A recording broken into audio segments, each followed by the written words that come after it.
Hello, today is Wednesday, April 3rd, 2024. I'm Sarah Crafassi, and this is Staying Connected. This past weekend, AT&T disclosed that it was impacted by a data breach resulting in exposure of millions of its current and former customers' personal information.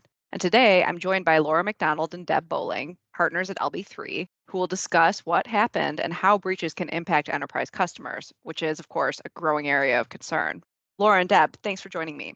So just in case this has missed somebody's radar, could you start by giving us a quick update on the AT&T breach? Sure, Sarah. On Saturday, March 30th, AT&T announced a significant breach of its customers' data. Unfortunately, this was no early April Fool's announcement, but some bad actor or actors have obtained in the range of 73 million customer account and data from 2019 and before. And most of it appears to be from former AT&T customers, a little over 65 million of the 73 million hacked. So to be sure to make matters worse, the information included names, birth dates, emails, addresses, and social security numbers, although not mentioned for business customers that would be EINs. AT&T claims that this information was released on the dark web, and while some security experts allege it was in a public forum on the web prior to that, in any case, this is not the type of information anyone wants made public. Yeah, this isn't the first time that AT&T has been in the press for a data breach, if I'm remembering correctly. Sarah, as usual, your memory is spot on. About this time last year, AT&T had to notify approximately 9 million wireless customers that their information had been accessed during a breach of a third-party marketing vendor. And AT&T is not alone on this front. T-Mobile had a breach last year exposing 37 million customers' data, small compared to what we're hearing today, but they also had ones in 2018, 2019, 2020, and 2021.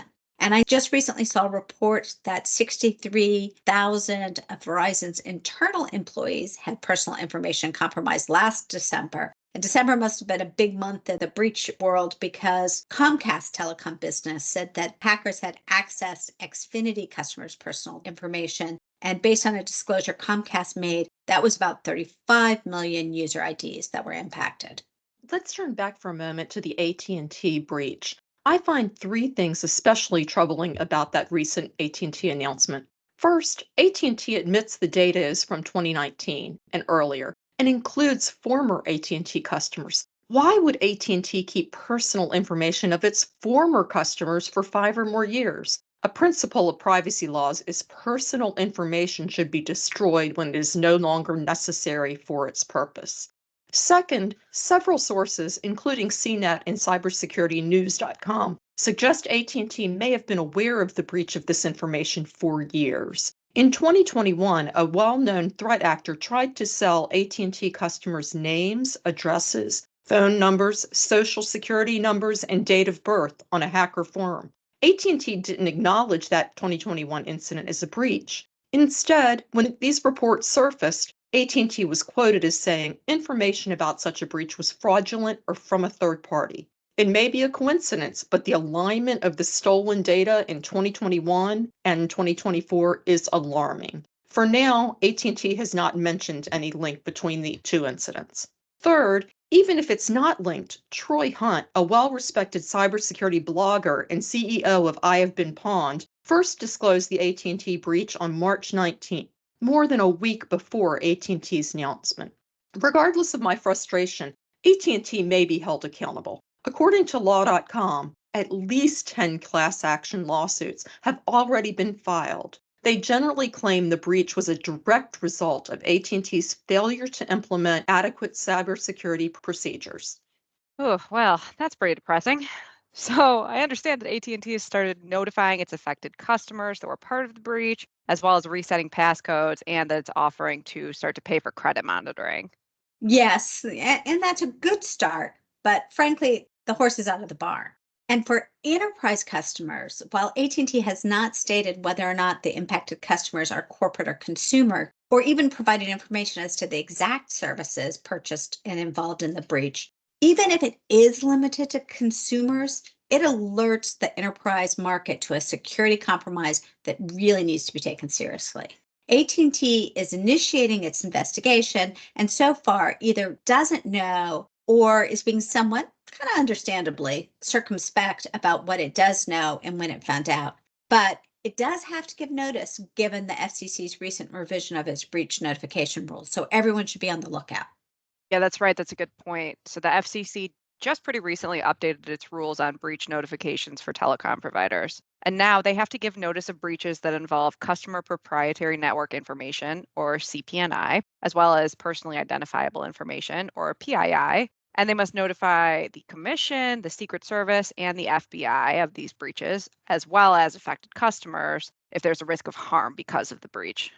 Yes, and as you know, prior to these new rules, covered providers actually had to wait to notify the customers for a set period after they gave the feds notice. But now they have to notify customers of breaches, which is pretty broadly defined to include both intentional and unintentional breaches. And they have to do that as soon as practicable, but in no case later than 30 days after a reasonable determination of the breach, unless, of course, law enforcement asks them to hold it, as part of the investigation. All right, so what should an enterprise know about these breaches? Well, Sarah, first of all, this should be a big red flag for everyone. Telecommunication providers are not breach free, just like the rest of the world, and they have a treasure trove of information. It also should raise concerns about why a provider retained, as Deb pointed out, old customer personally identifiable information. Obviously, social security numbers, along with addresses and names and the like, are very sensitive and very lucrative and sought after by bad actors. And some information like CP&I may also be really valuable to those who are interested in internal business information and thus is sought after by people who want to know something more about who employees like the CEO or the general counsel or the CFO are calling and where they're calling. Other information can include where key telecom resources are located. And finally, particularly for corporate wireless accounts, the provider can have employee names, addresses, and other sensitive information.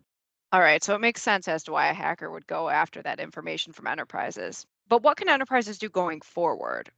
In this case, as a starting point, I'd think that enterprise customers would want to reach out to their AT&T account reps to find out if any of the company's or its users' information was compromised, and then also ask what AT&T is doing now to protect their information going forward. But what else? Well, let's be honest, Sarah, breaches are going to happen. What an enterprise needs to do going forward is to, one, limit the type of information it makes available to providers, and do not lump together the information with other information that the providers don't want or need. Two, make sure that the provider has policies and practices in place for protecting your information, preventing breaches, and responding to those breaches. Three, make sure its contract has provisions that require providers to protect your information as confidential, including limiting storage of the information, sharing with others, including sharing with AI platforms, and doing all of this must be on a need to know basis with appropriate protections. Providers should encrypt sensitive information when stored and not keep information if it's not necessary or required by the enterprise customer. They should also implement and maintain security and confidentiality policies and practices, which may end up being at a very high level, but include something, and provide prompt notice of breaches and allow the enterprise, if it's critical information, to get regular updates on the provider's internal investigations. Those are all excellent points. And while you have the contract out, or if you're in the process of negotiating a new contract, there's some things you want to consider as well. First of all, take a look at the limitation liability provision. You need to make sure that the caps are not drafted to undermine the ability to recover damages, and that the language elsewhere in your contract doesn't further undermine your protections. You should also make sure that the provider is going to pay for credit protection, cost of notification and follow-up, and any regulatory fines the enterprise might be subject to because of the breach, as well as they need to provide the enterprise post-event root cause analysis and updates to the procedures so that you're ensured that there won't be future hacks of this nature. Look at your contract and make sure that you have in place, either through your one provider or multiple provider, redundancy, so that if data is damaged or subject to ransomware, the enterprise can continue to do business and access that data.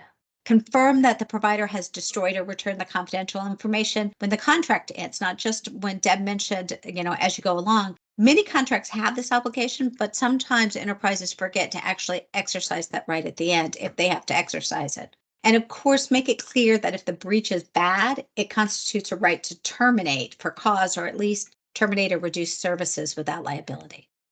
All right, those are all excellent points. And of course, it goes without saying that enterprises can't just rely on their providers for protection. They really need to be proactive with things like encrypting their data, limiting any unnecessary exchange of that data, and enforcing internal security policies too. Sarah, I couldn't agree more. You can't outsource your security. You can take reasonable steps and work with providers as partners, but never without thinking about the worst case and preparing for it the best you can in advance. Amen. And for individuals out there, there's lots of information about how to protect yourself in the case of a breach. One of the places I would recommend starting is the FTC's data breach information site. It's easily found on the FTC's website. If you can't find it, contact me and I'll provide you the link.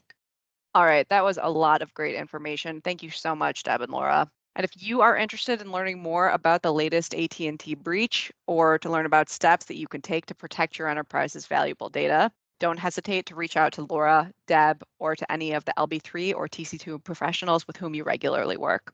And you can always stay up to date on all of the current issues in ICT by subscribing to these podcasts, by checking out our websites, and by following us on LinkedIn.